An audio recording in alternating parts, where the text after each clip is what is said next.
বাংলাদেশের লোক ধীরে ধীরে নাস্তিক হয়ে যাচ্ছে, আর না হলে তারা আলেমের গায়ে হাত দিত না। বর্তমানে দেখছি তারা আলেমকেও ছাড়ছে না, আলেমকে খুন করে ফেলছে। আলেমরা কি তোমাদের কাছে এত নিকৃষ্ট হয়ে গেল নাকি? তুমি জানো একটা আলেমের মর্যাদা কত?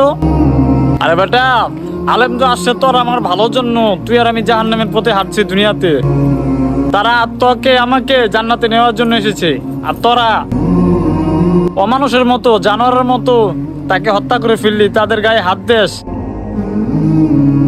তোরা মনে রাখিস, তোদের স্থান জাহান্নাম ছাড়া আর কোথাও হবে না। আল্লাহ সুবহানাহু ওয়া তাআলা সবার আগে আলেমদের জান্নাতে দিবে ইনশাআল্লাহ। আর তোমরা সেই আলেমের গায়ে হাত তুলো, আলেমকে খুন করো এবং সাধারণ মানুষকে তোমরা হত্যা করছো। নাস্তিক বলাতে তোমার মন খারাপ হয়ে যায় ভাই। নাস্তিক মানে কি তুমি ভেবে দেখো? নাস্তিক মানে আল্লাহকে ভুলে যাওয়া, আল্লাহকে অস্বীকার করা, আল্লাহ এবং আল্লাহ রসুলকে অস্বীকার করা।